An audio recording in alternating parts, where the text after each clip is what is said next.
Very good morning. In this class, we are going to discuss about the borrowed virtual time in cloud computing. We all very well know about virtualization, right?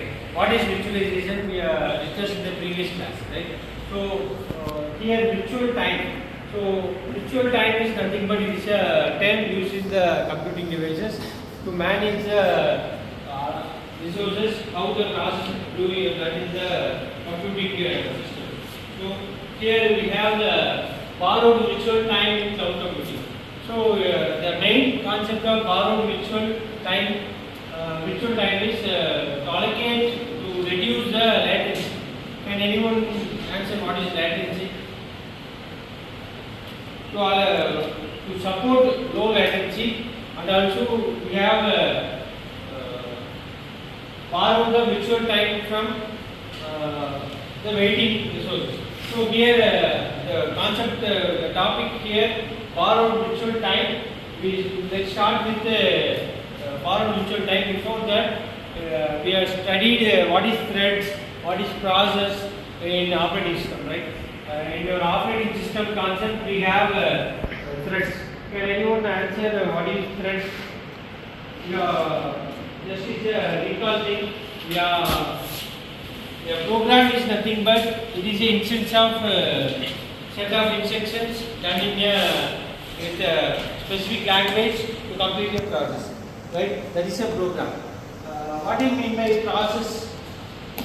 What do you mean by process in the operating system? Process. What is program? What is process? What is thread? So here program is nothing but it is instance of set up sequence of instruction with using a specific language to compute to process in a system, right? So process nothing but it is a set up unit in a program. In a program we have different stack, queue, different things, right? In the program. So in that we have a process is the single unit in a program. So thread is nothing but it is a subunit of process. Thread may be a single thread, multi-thread.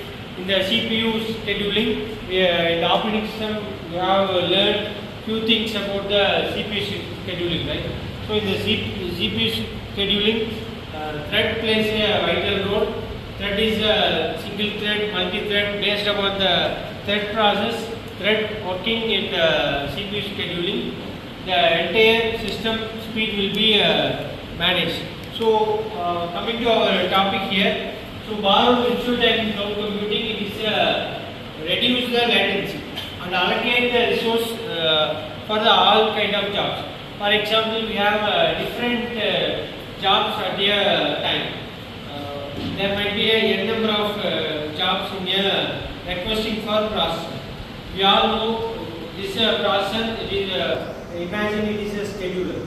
So the process scheduler will allot the different job to the process one by one, right? So from process 1, process 2, process 3. Suppose for example process one job, particular task is running in the process, remaining P2, P3 before the waiting stage, right? P1 will be in the process. So P2, P3 will be a waiting stage. So after completion of process 1, P2 will be get into the scheduler and it will come into the schedule things.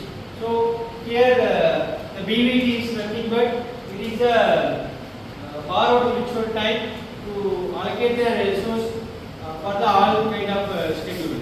So borrowing virtual time from the already allotted time for the thing. For example, task 1 is going to complete.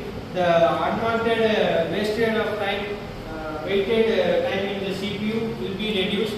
For that, it will borrow the time from the other task waiting time. So it will reduce the unwanted wastage of the resources. So that is the thing we are going to discuss in this class. So that is a borrowed virtual time. So the challenges and what drivers approach in the cloud computing here. So in the computing we have different classes. So these are about the BVT we are going to discuss in this class. So thanks for watching. Thank you all.